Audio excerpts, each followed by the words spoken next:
Hi, and welcome to today's Biznology Digital Marketing Webinar. I'm Mike Moran, founder of Biznology and a senior strategist at Conversion, a leading social consultancy. I'm also co-author of Search Engine Marketing, Inc., sole author of Do It Wrong Quickly, How the Web Changes the Old Marketing Rules, and a former IBM Distinguished Engineer. Today, you'll be hearing from Andrew Schulkind, who will present You've Got Great Content, Now What? But before we start, we need to recognize our sponsors.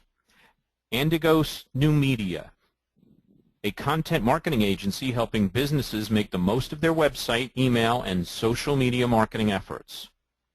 Barn Raisers, a full-service digital and social media solutions company that builds brands using proven relationship principles and ROI. Gagalamp empowers companies to amplify their social media content by leveraging employees, partners, and resellers. Try Gagalamp for free today. Meng, the Marketing Executives Networking Group, New Jersey chapter. We aren't just about networking to land a great job. We're about staying current to grow in our careers. Unison, the Un-Agency, your secret weapon in the noisy world of 21st century brand communications. As we wait for more attendees to join, let me review the format of our webinar. Our Biznology webinars last just 30 minutes. You can easily fit them into your busy schedule. We record each webinar and we'll email you that link later this week. During our speaker's presentation, you can use the GoToWebinar controls to ask a question. That orange arrow opens and closes your controls. If you have a question, simply type it into the box labeled Questions at any time during the event and press the Send button. I'll select a few questions at the end of our webinar and pose them to Andrew. While we're waiting for the few last attendees to join, I'd like to remind you that the Biznology monthly newsletter and daily articles are available for free at biznology.com. So if you're not already a subscriber, we hope that you'll sign up now. Thanks again to all of you for spending 30 minutes with us. We know how valuable your time is, so let's introduce today's speaker. Andrew Schulkind is one of the authors at Biznology and founder of Andigo New Media. He's a veteran content marketer with a track record of helping businesses understand how their websites can be effective marketing tools. So if you've ever struggled with gaining more attention for the content you're creating, this is the webinar for you. Andrew, take it away. Thanks, Mike, and hello, everyone. Since we're doing this fast, I'm going to jump right in. I'm sure that everyone here knows exactly what content marketing is, but just to be sure we're all on the same page, let me offer you a quick definition, or I guess actually this is more of an anti-definition. And as silly as this slide seems, there really is an important and fundamental truth about content marketing here, and that is that not only do you not care about me, you don't care about what I do. What you care about is what I can do for you. And keeping that in mind and addressing that concern is really fundamental to what content marketing is and what you should be thinking about when you're doing your marketing. Here's a more, I guess, traditional definition of content marketing, which you can read through here or grab it on the Content Marketing Institute website, which is a fantastic resource. I certainly encourage anyone to take a look there. I'd also, before we really jump into the meat of this, I'd like to talk a little bit about great content, because that is something that we are assuming that you already have in order to succeed in content marketing. Your great content has to do some combination of these three things. It has to appeal to your audience, or you'll never get out of the blocks. It's just that simple. Ideally, it's going to also include some kind of evidence that you know what you're talking about. Although here we want to go easy on the braggy stuff, and ideally you're not even going to have to mention your own name, yourself directly, your firm's work. And probably most importantly, you want to make sure that your content aligns with whatever it is that you're marketing. Otherwise, you're just publishing for free, and that's a great business model for going out of business fast. So let's jump right into an example. Let's say that you create a white paper, and it is a fantastic white paper. It outlines a problem common to firms in your target audience. It shows solutions that you've implemented. Probably you'll want to have quantifiable results that you can point to. You look like a hero without ever having to say, hey, I'm a hero. It's even written in a style that has become your company voice, sort of tone and brand. You put it on your website. You're expecting to pin the needle on web traffic, and what you get instead is nothing. A whole lot of nothing. Crickets, as we say. And notice that this isn't just any cricket. This is a very well-dressed cricket playing a sad song for you on his fiddle because your content is so lonely. So why did this happen? Even though you've already got fans and you know that there are people out there who respect you and want to hear what you have to say, what happens is that only a sliver of your fans visit your website in a given month. And by next month, the content you've posted is old news, which is what makes social media so valuable. So here's our first example of ways that we can market our marketing, so to speak. Social media. In this case, I'm going to go through this example right now using Twitter, but most of this applies, with slight changes in terminology, to other social media. So pick your channel. We're going to talk about some others later as well. Now, you probably are not going to successfully market your company in 140 characters or less. I'm sure somebody's done it, and somebody's written a book about it even, but that's basically a lottery ticket. And the goal here really is to use 140 or less well-chosen characters to instead market the marketing content that you've created, so that this way your white paper isn't sitting lonely on your website anymore. Twitter, there are two ways that social media and Twitter give you a much wider audience. First, it gives you a much larger percentage of your own sort of, I'll call it natural or organic audience, right? There are more people who love you on Twitter right now than there are people who love you on your website. And I don't say that because I know anything about you or your website. I say that because there are more people on Twitter right now than there are on your website. So you might as well take advantage of going where they are. If you add in some other channels while we're doing this, and we're talking about this, let's say LinkedIn or email marketing, which we'll get to shortly, now you've got an even bigger percentage of the audience that you've already managed to gather, right? Because some people like Twitter, some like LinkedIn, some avoid them all and prefer instead to be on in their own inbox. Beyond that audience that you've already garnered, you've got your audience's network. That's the way social media works. If your content is compelling enough, some portion of your audience is going to engage with it and expose their audience to it. Then your network grows as you're including some of that extended audience. And happily down the road towards internet stardom we go, although it's probably going to go slowly because even though you have this audience, they're not all going to be paying attention at the same time. That's true of social media, probably all digital media, really. You want to keep, that's one of the reasons you want to keep a very consistent flow of fresh content coming. So what's the trick to gaining traction on social media? We're starting from a point where we know we've got great content. I mean, that's a given. If that's something you have questions about, it's something we should talk about elsewhere. Beyond that, though, you really need to have a great headline. I'm going to spend a little time talking about that later on. It's important enough that I don't want to try and cram it in here. And then the receptiveness of your audience is important as well. You have to have a professional presentation to what you're doing, which means, I mean, at a bare minimum, no typos and just awful sloppiness like that.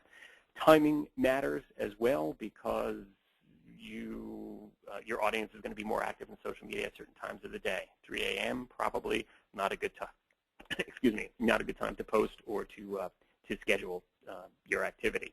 And finally, what I'm calling participation. If you think that participation on a channel like Twitter starts and ends with your brilliance and just the post itself, you're not going to get terribly far. Participation really means more about interacting with others by retweeting content that certainly if it's going to be of interest to your audience, favoriting, following others, commenting, things along those lines. What you have to remember is that social media is social. It's about a conversation, and you have to participate in order for it to work. One more thing quickly, which I neglected to put on this slide. Listening is a really big part of this. social media gives you a huge opportunity to listen to what your audience is interested in. They will tell you in no uncertain terms what they like and what they don't like. So it's worth paying attention to that. I don't want to spend a lot of time talking about all the different kinds of social media. These are sort of just the big boys. I'll offer two ideas here, though. One is to encourage you to go deeper than the usual suspects. Even Google+, which I included here on purpose because a lot of folks do overlook it. Google+ really tends to punch above its weight, so to speak, which conspiracy theorists have their thoughts about since it is a Google property. But on the other hand, I'm also going to encourage you to keep a tight rein on your social media activity. In other words, don't do anything poorly. Do what you can. Dip your toe into anything that looks of interest and looks like your audience is going to give you the opportunity to connect with them there. But if you're not going to do it well, don't do it at all. Sort of last thought on this, on social media, this quote, love this quote from Jay Baer, who was really, I guess, a rock star, we can say, in social media. I'd like to take it one step further, though, and talk about content being fuel and social media being the spark. Without fuel, you're not going to burn very brightly or for very long, but if you don't put the spark to that fuel, then you're only talking about potential heat and light, and this is more what we're looking for. All right, email marketing is another area that we should certainly talk about. It gets a lot of grief because of how overstuffed all of our inboxes are, but it is still a really fantastic way to reach people where they are. Remember, both in social media and now with email marketing that we're talking about, we're trying to get people to enter our world, to come visit us, but we can't just sit in our little world and hope folks stop in. We have to go out and get them where they are comfortable. So social media is great for that because, as I said, there are more people on Twitter right now than are on probably all of our websites combined. And email, there are a lot of people who, a lot of us, kind of live in our inboxes. So here are some tactics that we want to think about, some ideas to think about. This should look very familiar since we just talked about roughly the same things for social media. Great content has to be there. The subject line, we're going to talk about that in a minute. And again, you want a receptive audience. Top of that list is compliance. You've got to have people's permission. Canned spam has been out there a long time. This month, CASL, Canadian anti-spam legislation, takes effect. So it's just more and more. You really have to have people's permission. You need to be engaging, and that we've been talking about sort of what that means. And then schedule is, I'm fond of saying, set a schedule and then don't stick to it, which sounds at first glance like it doesn't make a whole lot of sense. You should certainly meet expectations that you set if you're going to do something on a monthly or quarterly or weekly basis. Certainly do that, but you really should be testing the time of day, day of week, even your frequency, even whether you are monthly or quarterly or whatever, because your audience may just not want to hear from you that frequently. So, give them what they'd like. There are a lot of tools that you can make use of right there in the middle. MailChimp and Constant Contact really sort of own a big chunk of the small business market, but there are a lot of these others that are worth taking a look at. 4 or 5 times over the last 18 months or so, we've done evaluations with clients who have said, hey, look, we're doing email marketing, and there are certain things that we want to do that we can't easily do with these Constant Contact or MailChimp, whatever they might have been using.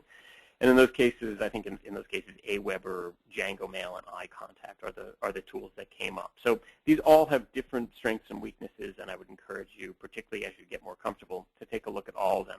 As you grow, Infusionsoft and Salesforce are certainly going to be worth taking a look at.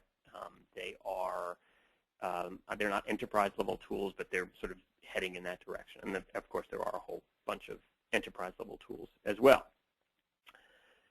Okay, I mentioned that we were going to talk about headlines and things along those lines because they are important. So now we get to both the most awful and wonderful slide in my deck today, and it is awful and wonderful in the way that only the New York Post can be. I am certainly not suggesting that you go out and court controversy or even the cringes that the Post's headline writers frequently seem to be able to seem to be able to create, although there is, I have to say, there's marketing value there if you've got the stomach for it.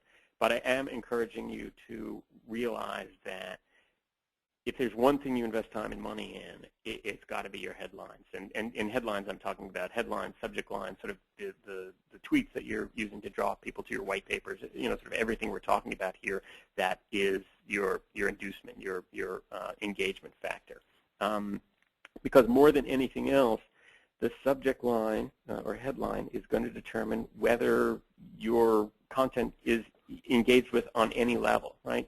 Grisly murder in Queens bar is, I wouldn't know about it because it wouldn't have made the front page, and isn't an article I'm likely to read, but headless body and topless bar, I mean, how can you say no, right? So, and here, they're not over-promising or being deceptive or anything. They're just, they're putting, as I was about to say, brave a face, but that's, I'm not going to go there. It really does, it does work to draw folks in, right? So choose with care, be careful about the shock factor, but definitely pay attention to the impact that this whole area is going to have on your effectiveness. Not unrelated to that are SEO, pay-per-click advertising to some extent, and hashtags, because very quickly, SEO is mostly part of the content creation process, and of course that's ongoing, the content creation process, so is SEO going to be. But you should also be thinking about the work that you did early on in sort of keyword research and for your SEO and pay-per-click campaigns, and you should be continuing to do research with hashtags when you're thinking about your subject lines and headlines and page titles and so on, because that same language, the language that people you found are using to find you in a search engine, that's really what's going to be attractive to them. That's what's on their mind, and so if you put that into your headlines and subject lines, chances are that's going to reap you good results. Hashtags, talking about them very quickly, there are lots of ways you can search hashtags. Twitter has tools that you can use now with their advertising platform. There are outside bodies here like hashtags.org. Definitely makes sense, not only from a headline writing perspective, but also from the perspective about sort of being able to find other tools. I mean, other content out there and get a sense of what the market looks like. All right, so we're actually hitting the home stretch here. I think we're pretty good on time still. Last two concepts I want to talk about, maybe two of the most important, or certainly two of the more overlooked. The first of these is what we're looking at right now, courting key influencers and accessing other communities outside of your own. If you're familiar with the term blogger outreach, this is blogger outreach and then some, essentially. So there are a lot of people out there creating a lot of good content. Some of them are creating content that appeals to the same audience that you're trying to reach or that you are reaching. So obviously, if you can find a way to get in front of their audience and put them in front of your audience, then you've created a win in both directions. Sounds great, and there's no real trick to it. It's just hard work. And it's hard work because it's all about building relationships. There are some tools out there that can make it a little bit easier. GroupHigh, InkyBee, BlogDash are all ways to go out and find bloggers that you might not know exist and who may have surprisingly big followings. But you still have to go out and create the relationships. It's not typically the sort of thing where you're going to be able to just up and say, hey, you want to post on my blog? I want to post on yours. That's not always going to work. And you should certainly be thinking beyond your blog as well here. Google Alerts, another great way. You set up alerts for keywords or for industry buzzwords, things along those lines, and you'll frequently turn up interesting outlets or folks who it's interesting to follow or just engage with. Don't forget about industry and trade group publications as well, because they can be a great place for sort of guest content opportunities and finding folks who can contribute to your content stream as well. Journalists too, if you can go through Harrow, help a reporter out. It's tough to wade through even once a day, much less the 3 times a day it comes out, but you can find very interesting information there and opportunities to get your expertise out there in front of others, which that's a lot of what we're talking about this. I also encourage you to look closer to home. There are communities, I'm sure, that your frontline salespeople are involved with. They're out there talking to clients and prospects and looking for clients and prospects. So if there are groups that your team is already a part of, then you've got a leg up. You're not starting from scratch. So key thing to remember here, though, is that you're not just seeking outlets for your own work. You also want to find good guest contributors. Again, this reciprocity that we were talking about with social media really matters here as well. All right, last key to the kingdom, so to speak, analytics and testing, or as we like to say, measure, measure, measure. It's a great quote from Peter Drucker. Basically every element of your content marketing work can be tracked, and you have to commit to doing that work, or you're just never going to know whether what you're doing is worth your time or a waste of time, right? Email marketing services all include good or even very good analytics and testing tools. You can A/B test subject lines and delivery times and different versions of your copy or the image that you use. Don't be shy about testing a lot, especially as your list grows. With a smaller list, you're not always going to get great results because of sample size, but it's definitely working. Definitely worth doing. Social media tools, there are a bunch out there. There are even more sort of roll your own, templates for spreadsheets to track activity, reach, engagement, the resulting interactions, and whether they actually turn into leads. You should really consider doing the research and making sure you're tracking what you're doing on hashtags and everything else to make sure you are devoting your energy to the places that it works. Overall, your biggest tool is probably going to be Google Analytics or something very similar to it, because for most of us, our website is really sort of going to be the hub of our activities, and we're going to be trying to drive folks back there. We're going to have gated content or email signups or all sorts of other things that help us create these, what we refer to as proxy metrics. I mean, there's only one metric that counts, and that's profit, but as you back up from there are these other metrics that we're going to want to track. The one thing I encourage you to do here is not to stop where most people do, which is to have their web person put the code snippet in place and then have a quick look at the default dashboard. And that's it, or they may even dive in deeper until they get overwhelmed. Google Analytics and just about every other analytics package I know of allows you to set up customized dashboards so that you can see just the data you want to see. So you can see the data that's most relevant to the work you're doing. Even better, you can set up multiple dashboards so that A, you can look at different things at different times, and B, you can look, you can set those dashboards up on a sort of role-by-role basis. So that way, each person on your team is getting the information that is most important to them. And all that is without setting up what I'm showing on screen here, the conversion goals, where you can see as someone walks through the site what their path was, how many of them started the conversion process, however you define that, how many of them finished taking the action that you want to track, and most importantly, where they left. Where did you lose it? Because if there's one spot in particular that looks troublesome, you'll want to address that. So that is all we've got time for this morning. Definitely a very high-level overview here. But I hope that I've given you some inspiration and insights to be able to do more with the great content that you're creating. And with that, Mike, I will hand it back to you. Thanks a lot, Andrew. I'm sure our attendees have a much stronger idea of how to promote their content, but you didn't answer every question. I've got a few good questions here from our audience teed up for you, and I'd like to remind our audience that it's not too late to ask your own question by typing it into the questions box in your GoToWebinar controls. Before we get to the questions, I'd like to remind you that the Biznology team provides jumpstart workshops for corporations who want to apply what they learn directly to their own business and have their team create a plan for executive approval right in the workshop. Tim, Peter, and I teach the content marketing course, and we'll be there to guide you and help you to persuade that executive to say yes. Go to biznology.com/training for more information on all of our offerings. We're about to start firing questions at Andrew, but we need to thank our sponsors once again. Indigo New Media, a content marketing agency helping businesses make the most of their website, email, and social media marketing efforts. Barn Raisers, a full-service digital and social media solutions company that builds brands using proven relationship principles and ROI. Gagalamp, empowering companies to amplify their social media content by leveraging employees, partners, and resellers. Try Gagalamp for free today.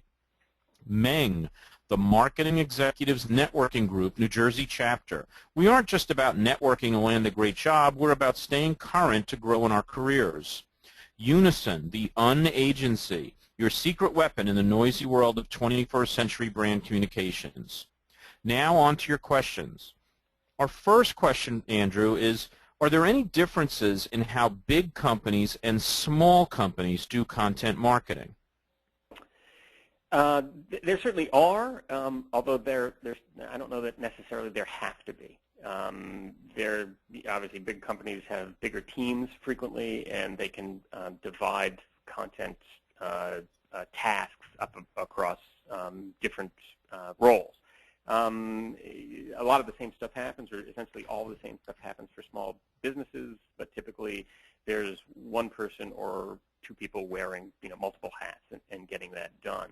I would encourage everyone, though, to think about this on a very personal level. A lot of this does involve social media and email marketing, where you're speaking to folks in an sort of individualized way, and hiding behind a big brand isn't necessarily a great idea.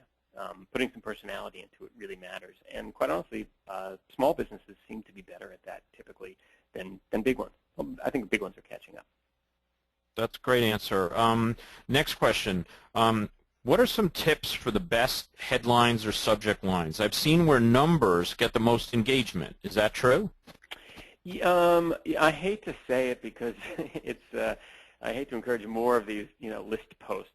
Top 10 ways to get great ROI on your content, or 7 secrets for email marketing success. But they really work. Sad to say, and people want, typically they want something quick, they want it easy, they want it digestible, and headlines like that make it clear that that's what you're going to do. So for some kinds of content, that is a great strategy. Next question. My audience is B2B. Do they really respond to the kinds of juicy headlines you've shown? Absolutely. I don't know if they're going to respond to a New York Post-style headline, but absolutely they will respond to something that piques their interest. I think all too often, and my work mostly is in B2B marketing as well, we tend to forget that at the other end, at the receiving end of the content we put out there, is a person, and they're a consumer, at some level, even though they're acting in a business role. But they're human, and making that emotional connection is always going to be more effective, even if what you're talking about is, there are a lot of folks in so-called boring industries, whether, it's widgets or insurance or, whatever. A lot of folks say, oh, our industry is so boring, there's nothing we can talk about. You can always find a way to talk engagingly about what you do. Well, Andrew, that's all the time we have for today. I'd really like to thank you for these great ideas, and especially to thank our audience for your participation and your questions.